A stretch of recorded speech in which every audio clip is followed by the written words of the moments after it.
Hello friends, welcome to SF education current affair through MCQs की series में आज हम 26 अक्टूबर की करंट अफेयर को डिस्कस कर रहे हैं। तो जो भी वीडियो को फर्स्ट टाइम देख रहे हो चैनल को सब्सक्राइब करके बेल आइकन को ऑन कर लीजिए ताकि आपको इस तरीके की लेटेस्ट और जो अपडेटेड इन नोटिफिकेशन है वो अच्छी तरीके से मिलती रहे।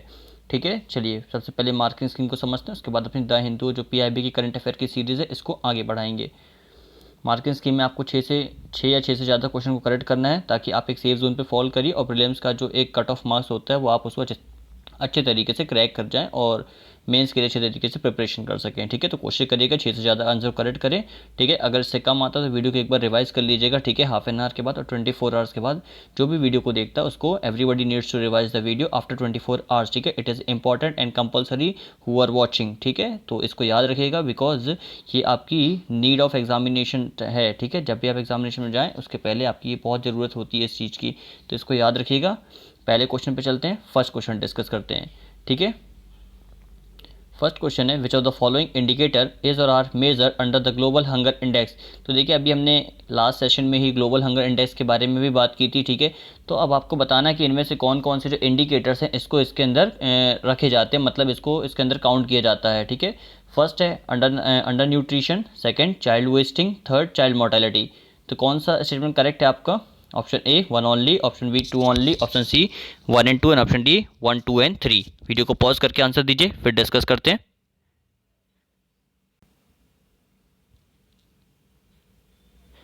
चलिए होपफुली आपने आंसर सोच लिया होगा। धीरे राइट आंसर क्या है देखिए, इसका जो राइट आंसर है उसके लिए आपको पता होना चाहिए कि इंडिकेटर कौन कौन से मेजर किए जाते हैं। तो यहाँ पे अंडर न्यूट्रिशन, चाइल्ड वेस्टिंग और चाइल्ड मोर्टेलिटी, इन तीनों को इसके अंदर रखा जाता है, जिसका आंसर आपका राइट आंसर यहाँ पे डी हो जाता है। ठीक है, कुछ और चीज़ समझ लेते हैं सबसे पहले कि ग्लोबल हंगर जो इंडेक्स है ये एक टूल है जिसपे कॉम्प्रिहेंसिवली मेजर किया जाता है और ट्रैक किया जाता है कि हंगर एट ग्लोबल, ठीक है, पूरे ग्लोबल में और रीजन और जो नेशनल लेवल्स होते हैं उनके अंदर भी। तो इसके अंदर जो अंडर न्यूट्रिशन रखा जाता है यहाँ पे ये देखा जाता है कि जो share of population that is under nourish, that is whose caloric intakes is insufficient. मतलब ये होता है कि जो पीपल्स, ठीक है, जो पॉपुलेशन के अंदर जो पीपल आते हैं वो अंडर नरिश है कि उनको जितना न्यूट्रिशन चाहिए उनके खाने में वो उनको नहीं मिल पाता, जिसके कारण उनमें न्यूट्रिशन की कमी होती है। सेकंड होता है चाइल्ड वेस्टिंग। इसमें ये होता है जो चिल्ड्रन होते हैं जो एज ऑफ 5 ईयर, मतलब जो less than age of 5 years होते हैं, उनके अंदर जो who have low weight for their weight, जिनका वेट के हिसाब से, सॉरी, जिनकी हाइट के हिसाब से जिनका वेट कम होता है वो होते हैं चाइल्ड वेस्टिंग के अंदर। तो इसको याद रखिएगा,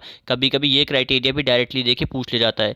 चाइल्ड स्टंटिंग में ये होता है कि जो 5 साल के कम नीचे के जो बच्चे होते हैं जिनका जो लो हाइट होती है अकॉर्डिंग टू देयर एज, मतलब जिनकी एज जैसे समझ लीजिए 10 साल की है लेकिन उनकी हाइट काफ़ी कम है, उसको बोलते हैं चाइल्ड स्टंटिंग। तो ये सब कुछ कॉजेज होते हैं जो ग्लोबल हंगर इंडेक्स में भी काउंट किए जाते हैं। लास्ट होता है आपका चाइल्ड मोर्टेलिटी। इसके अंदर ये देखा जाता है कि जो लेस देन जो एज 5 ईयर्स ओल्ड होते हैं उनमें जो रिफ्लेक्शन होता है, जो fatal mix of इनएडिक्वेट nutrition and unhealthy environment की जो फैटल, मतलब जिसके कारण जो मृत्यु हो जाती है बच्चों की इनएडिक्वेट न्यूट्रिशन के कारण, तो उसको चाइल्ड मोर्टेलिटी के अंदर कंसिडर किया जाता है। 2020 में जो रिपोर्ट आई थी ग्लोबल हंगर इंडेक्स की, उसमें 94th रैंक है इंडिया का 107 कंट्रीज़ में। ठीक है, और जिनका स्कोर अगर आप देखो स्कोर के बेस पे तो 27.2 इंडिया ने स्कोर किया है। जो level of hunger that is serious, काफ़ी खतरनाक है ये। ठीक है, कि इतना ज़्यादा, इतनी बड़ी कंट्री में अगर इतना कम रैंक आ रहा है, मतलब काफ़ी लोगों हैं, काफ़ी जो लोग हैं जिनको अच्छे तरीके से न्यूट्रिशनफुल और अच्छा खाना नहीं मिल पा रहा है। ठीक है, तो इसको याद रखिएगा। और यहाँ पे एक और इम्पोर्टेंट चीज़ पढ़ी जाती है कि 0 और 100 के बीच में जो रैंक निकाली जाती है, ठीक है, उनमें किस रैंक को ज़्यादा अच्छा माना जाता है। तो जो 0 रैंक होती है और जो 1, 2, 3, 4 इस तरीके से चलते हैं, इनको गुड परफॉर्मेंस में कंसिडर किया जाता है। और जो 100th रैंक में जिस तरीके से आते हैं उनको काफ़ी लो, मतलब लो ग्लोबल हंगर इंडेक्स वाली कंट्रीज़ में इसको काउंट किया जाता है। ठीक है, तो इसको याद रखिएगा। चलिए नेक्स्ट क्वेश्चन पे चलते हैं, नेक्स्ट क्वेश्चन डिस्कस करते हैं। नेक्स्ट क्वेश्चन है consider the following statement regarding the international solar alliance. तो आईएसए के ऊपर 2 स्टेटमेंट है, बताना है कौन सी स्टेटमेंट करेक्ट है। फर्स्ट है membership eligibility of ISA is limited to countries that are partially और entirely located within the tropics of Cancer and Capricorn. कि जो मेंबरशिप होती है जो आईएसए की एलिजिबिलिटी के लिए, वो केवल, ठीक है, ध्यान से सुनिएगा क्या है, वो लिमिटेड है कंट्रीज के लिए जो पार्शियली और एंटायरली, मतलब या तो नॉर्मली या फिर पूरे तरीके से वो लोकेट होना चाहिए, वो जो कंट्रीज हैं वो ट्रॉपिक ऑफ कैंसर कैंसर और ट्रॉपिक ऑफ कैप्रिकॉन में। तो जो कंट्रीज ट्रॉपिक ऑफ कैंसर मतलब कर्क रेखा और जो ट्रॉपिक ऑफ कैप्रिकॉन है इसके ऊपर जो कंट्रीज आती हैं वही बस केवल आईएसए के मेंबर हो सकते हैं। सेकंड है India is currently the president of ISA, कि इंडिया प्रेजेंट में आईएसए का प्रेसिडेंट है। तो कौन सी स्टेटमेंट करेक्ट है? Option A 1 only, option B 2 only, option C 1 and 2 and option D none of the above. Video को पॉज कर लीजिए, आंसर दीजिए, then we will discuss. Okay, hopefully you find out the answer.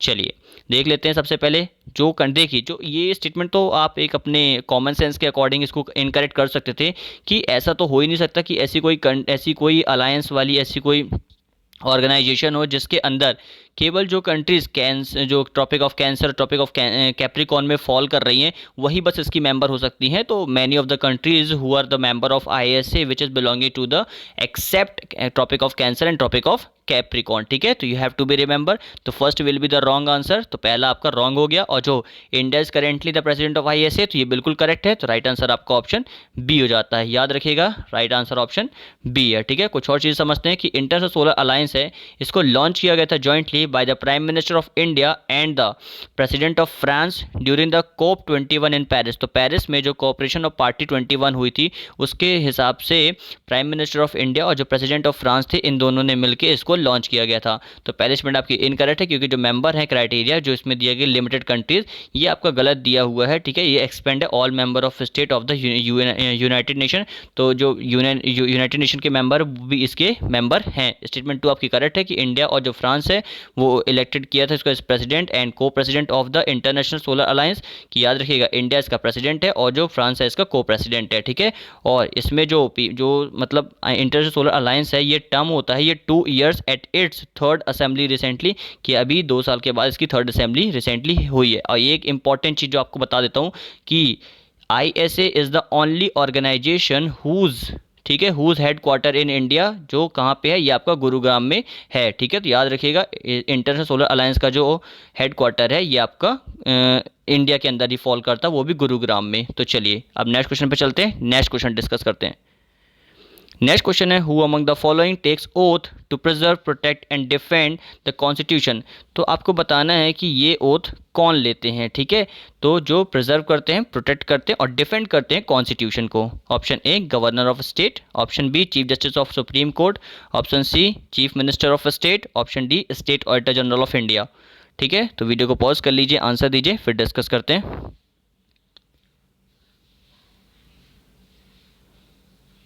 चलिए hopefully आपने answer सोच लिया होगा। देख लेते राइट आंसर क्या है। देखिए डायरेक्टली इस तरीके से स्टेटमेंट आपको बता के यूपीएससी आपसे क्वेश्चन पूछेगा कि preserve protect and defend the constitution, ये ओथ किसे दिलाई जाती है। ठीक है, तो ये आपका राइट आंसर है। ए गवर्नर ऑफ स्टेट जो होते हैं वो preserve protect and defend of the constitution इस क्राइटेरिया के ऊपर वर्क करते हैं। तो जो controller and auditor general of India, chief justice of supreme court and minister of जो यूनियन टेक्स करते हैं ओथ, वो सब्सक्राइबिंग करते हैं allegiance to the constitution of India as by law establish, कि जो भी कॉन्स्टिट्यूशन के हिसाब से, मतलब इंडिया का जो कॉन्स्टिट्यूशन उसके हिसाब से जो भी एलिजियंस होते हैं, ठीक है, बाय लॉ एस्टैब्लिश, जो लॉ के द्वारा एस्टैब्लिश किए गए हैं उसी के अकॉर्डिंग वो ओथ लेते हैं। लेकिन third schedule of the president article 60 and the governor of state article 159 take oath. ठीक है, तो ये याद रखने के आर्टिकल 60 के तहत प्रेसिडेंट और आर्टिकल 159 के तहत गवर्नर ऑफ स्टेट ही दो ऐसे हैं जो तीसरे शेड्यूल के अंदर ये बताया गया है कि जो preserve protect and defend of the constitution and the law, ठीक है, इन चीज़ों को फॉलो आउट करके इनकी ओथ लेते हैं। ठीक है, तो इसको याद रखिएगा। नेक्स्ट क्वेश्चन पे चलते हैं। नेक्स्ट क्वेश्चन है द नास्का या फिर Nazca lines are found in which country. तो जो नास्का या फिर आप इसको नास्का भी बोल सकते हैं, ये लाइंस किस कंट्री में मतलब किस कंट्री में ये फाउंड मिलती हैं। Option A Brazil, option B Peru, option C Paraguay and option D Chile. Video को पॉज कर लिए, आंसर दीजिए, फिर डिस्कस करते हैं। चलिए सबसे पहले एक यहाँ पे एक इम्पॉर्टेंट चीज़ यहाँ पे आप देखिए कि ये जो चारों कंट्रीज़ हैं, ठीक है, ये आपकी साउथ अमेरिकन कंट्रीज़ हैं। तो ये चीज़ तो याद होगी, कभी कभी कॉन्टिनेंट्स या फिर क्या अलग अलग जो कंट्रीज़ होती हैं उनके हिसाब से आपसे नाम पूछा जा सकता है। बट यहाँ पे जो आपका राइट आंसर है आपका ऑप्शन बी है, पेरू में इसकी ये लाइन्स ये देखी जाती हैं। ठीक है, तो पेरू के अंदर जो नास्का लाइन्स है ये फाउंड होती हैं, तो याद रखिएगा। ठीक है, कभी कभी कॉन्टिनेंट वाले पूछ लिए जाते हैं, तो ये आपका साउथ अमेरिका कॉन्टिनेंट में फॉल आउट होता है। ठीक है, तो इसको याद रखिएगा। देखो ये लाइंस है, और जो geoglyphs of Nazca and the Palpa है, ये लोकेट करती हैं एरिड पेरुवियन कोस्टल प्लेन्स के अंदर।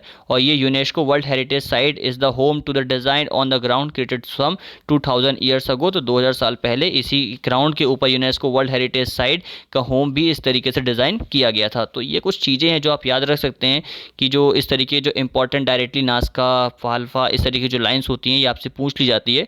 तो कोशिश करिए कि इस तरीके की डायरेक्ट लोकेशन आप याद रखिए। ये जो लाइन्स होती हैं ये पेरू वाले रीजन पे आपको मिलती हैं, ठीक है, तो याद रखिएगा। और ये कोस्टल प्लेन वाला जो एरिया, ठीक है, एरिड पेरुवियन कोस्टल प्लेन। चलिए नेक्स्ट क्वेश्चन पे चलते हैं। नेक्स्ट क्वेश्चन देखते हैं। नेक्स्ट क्वेश्चन है which of the following is correctly match. तो इनमें से आपको बताना कौन कौन से करेक्टली मैच हैं। फर्स्ट है डॉक्टर अब्दुल कलाम आइलैंड, क्या ये ओडिशा में लोकेट करता है। सेकंड है गहीर माथा बीच, क्या ये आंध्र प्रदेश से लोकेट करता है। थर्ड है स्वराज द्वीप, क्या ये अंडमान एंड निकोबार आइलैंड से रिलेट करता है। सो वीडियो को पॉज करके आंसर दीजिएगा। आपके ऑप्शन है option A 1 and 2, option B 2 and 3, option C 1 and 3 and option D all of the above. Video को पॉज कर लीजिए फिर आंसर दीजिए। चलो देखते हैं, सबसे पहले इजी स्टेटमेंट को पकड़ते हैं। सबसे पहले देखिए स्वराज द्वीप, ये आप सभी को पता है, ये अंडमान एंड निकोबार में फॉल करता है। तो आपका देखिए यहाँ जो राइट आंसर होगा ये ऑप्शन ए तो नहीं होगा, ठीक है, क्योंकि यहाँ पे थर्ड स्टेटमेंट तो है नहीं।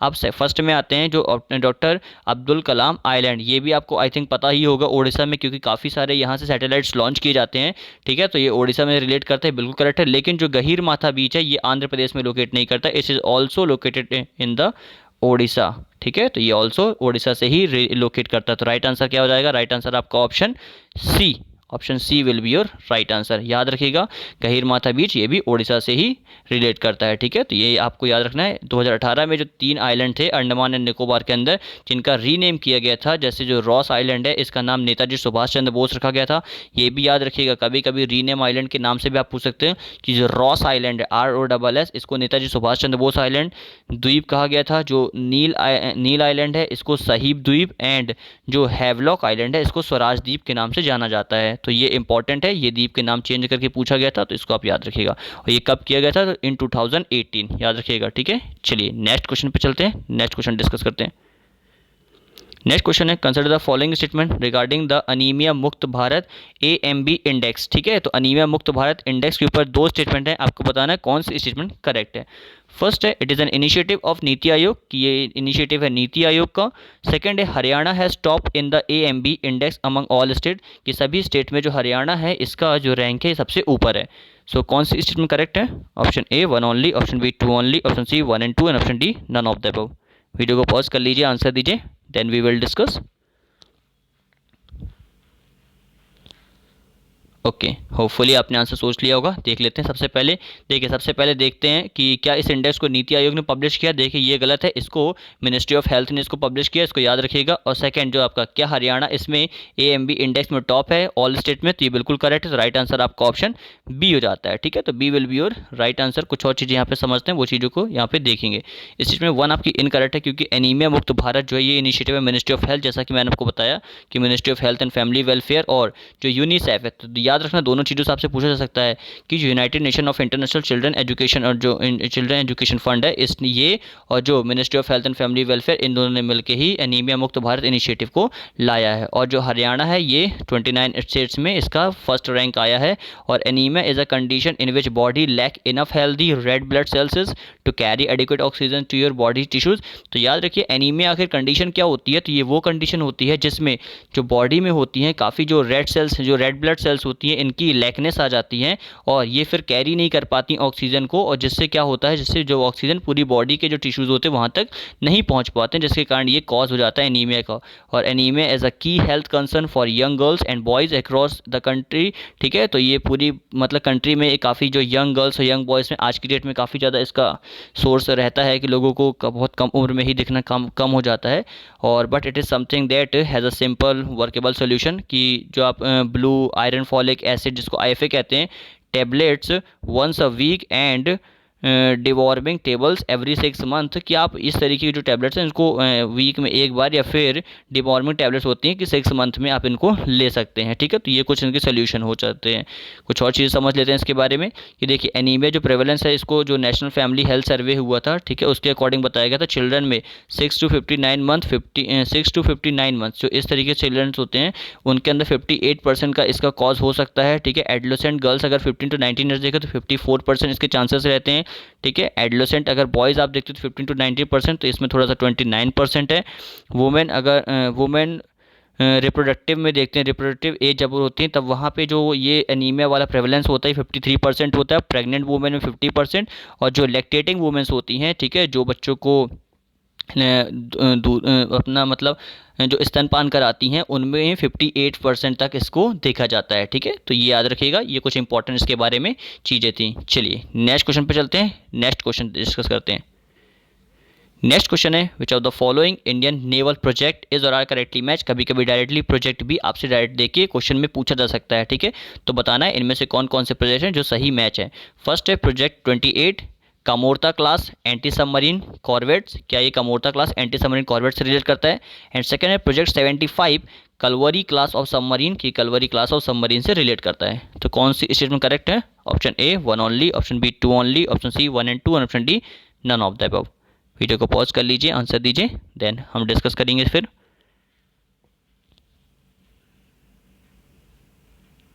चलिए देख लेते हैं राइट आंसर क्या। सबसे पहले जो प्रोजेक्ट 28 है ये Kamorta class anti submarine corvette से इसी से रिलेट करता है। पहली स्टेटमेंट आपकी करेक्ट है। ठीक है, याद रखना बस एक इंपॉर्टेंट चीज, करेक्ट पूछा इनकरेक्ट पूछा। ठीक है, अगर इनकरेक्ट पूछता तो यहाँ पर आंसर डी होता। ठीक है, बट प्रोजेक्ट 75 है ये भी कलवरी क्लास सबमरीन से रिलेट करता है, तो राइट आंसर आपका ऑप्शन सी हो जाता है, क्योंकि आपकी यहाँ पे दोनों स्टेटमेंट करेक्ट है। ठीक है, कुछ और चीज़ समझते हैं। जो टर्म है जो class in the Kolkata class, ये रेफर करता है सीरीज ऑफ वॉरशिप्स की, जो वॉरशिप्स की जो सीरीज होती है जिसमें कंस्ट्रक्ट किए जाते हैं प्रोजेक्ट 15A, मतलब प्रोजेक्ट 15A के तहत काफ़ी सारे प्रोजेक्ट्स में इंक्लूड किए गए जो Indian naval ship INS Kolkata के तहत इसमें रखा गया, जिसमें INS कोची, INS चेन्नई ये भी आते हैं। ठीक है, और similarly all 6 submarine construct under project 75 are refer to the Kalvari class of submarine. जो 75 है इसको कलवरी क्लास ऑफ सबमरीन के तहत रखा गया है। ठीक है, यहाँ कुछ और प्रोजेक्ट भी मैंने यहाँ पे रखा हूँ, तो आप वीडियो को पॉज कर लीजिए या फिर इसका स्क्रीनशॉट लेके इसको भी याद कर सकते हैं। ठीक है, प्रोजेक्ट पूछे जा सकते हैं पेपर में। तो चलिए अब नेक्स्ट क्वेश्चन पे चलते हैं, नेक्स्ट क्वेश्चन डिस्कस करते हैं। नेक्स्ट क्वेश्चन है the police of which of the following cities made a film on women empowerment title MA। ठीक है, तो अभी किस पुलिस, मतलब जो पुलिस है किस सिटीज़ की जिन्होंने एक फिल्म वुमेन एम्पावरमेंट टाइटल के ऊपर, जिसका टाइटल है MW, इसके ऊपर बनाने का फैसला लिया है। तो आपको बताना है, आपका ऑप्शन है option A Lucknow, option B Patna, option C Jaipur, option D Hyderabad. Video को पॉज कर लीजिए, आंसर दीजिए, फिर डिस्कस करते हैं।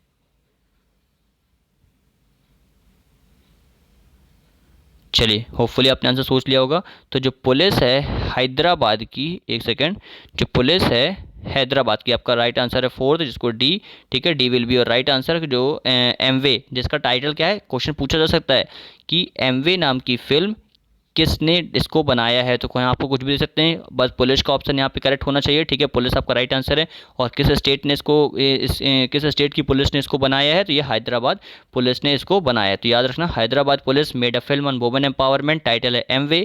और ये जो आपका ये Rachakonda police through Margadarshak she for her and student police cadets programme, इसके तहत इसको बनाया जा रहा है। और एक शॉर्ट फिल्म में is about how women should react when faced with unexpected situation and aims to empower women to protect themself from possible threat and danger situation. तो ये शॉर्ट फिल्म है जिसके ऊपर जो वुमेन्स होती हैं उनको किस तरीके से जो भी अनएक्सपेक्टेड सिचुएशंस होती हैं उनमें किस तरीके से एम्पावर करना है वुमेन्स को और प्रोटेक्ट करना है उन सभी चीज़ों को, और जो डेंजर सिचुएशन होती है किस तरीके से पॉसिबल थ्रेट से बाहर आना है, सारी चीज़ों के ऊपर इसमें बताया गया है। ठीक है, याद रखिएगा। नेक्स्ट क्वेश्चन पे चलते हैं। नेक्स्ट क्वेश्चन है which of the following is developing one of India's indigenous vaccine candidates called Covaxin. तो इनमें से कौन है जिसने डेवलपिंग किया है one of India's indigenous vaccine candidate called Covaxin, जिसको कोवैक्सीन नाम दिया गया है, इसको कौन डेवलप कर रहा है? फर्स्ट है Sun pharmaceutical, second doctor Reddy's laboratories limited, third Divi's laboratories limited and fourth है भारत बायोटेक। आपको बताना है कि कोवैक्सीन जो भारत की पहली इंडिजीनियस वैक्सीन है कोरोना वायरस के खिलाफ, इसको किसने डेवलप किया है? चलो होपफुली आपने आंसर सोच लिया होगा। देख लेते इसका राइट आंसर ऑप्शन 4 है। ठीक है, मतलब जो डी, भारत बायोटेक के द्वारा जो इंडिया की फर्स्ट इंडिजीनियस डेवलप कोवैक्सीन है, इसको भारत बायोटेक ने डेवलप किया है, जिसको कहा जा रहा है कि इसका जो शॉट है will be ready by June 2021, कि जून 2021 तक ये जो पूरी तरीके से तैयार हो जाएगी। और drugs controller general of India, जिसको DCGI कहते हैं, ये सब्जेक्ट कर रहे हैं इसको committee that has recommend granting permission for phase 3 clinical trial for vaccine, कि इसको फेज़ 3 है क्लिनिकल ट्रायल का, उसके में दिया जाएगा। याद रखना इसके अंदर 3 फेज़ में इसको मतलब 5 फेज़ के अंदर इसको डिस्कस किया जाता है अच्छी तरीके से इन वैक्सीन को। ठीक है, मैंने पहले भी इसके नाम बता चुका हूँ, कमेंट बॉक्स में मुझे बताइएगा कौन कौन से वो नाम है। चलिए नेक्स्ट क्वेश्चन पे चलते हैं। आज का लास्ट क्वेश्चन डिस्कस करते हैं। Who inaugurated how many development project in Gujarat. ठीक है, तो इनमें से कौन है जिसने कितने जो गुजरात के अंदर डेवलपमेंट प्रोजेक्ट को इनॉग्रेट किया है। ठीक है, तो फर्स्ट है प्राइम मिनिस्टर, सेकंड है chief minister of Gujarat, third है governor of state and fourth है होम मिनिस्टर ऑफ इंडिया। ठीक है, तो वीडियो को पॉज करके आंसर दीजिए, फिर डिस्कस करते हैं। चलिए, तो यहाँ पे जो आपका राइट आंसर है आपका option A, prime minister of India. ठीक है, तो प्राइम मिनिस्टर ऑफ इंडिया ने अभी रिसेंटली तीन प्रोजेक्ट गुजरात के अंदर, 3 डेवलपमेंट प्रोजेक्ट गुजरात के अंदर इसको स्टार्ट किया। तो ये आप याद रखिएगा, इसमें जो इनॉग्रेटिंग जो प्रोजेक्ट है, ये पहला है आपका किसान सर्वोदय योजना। इसके तहत जो फार्मर्स हैं will be able to avail power supply from 5 to 9 PM।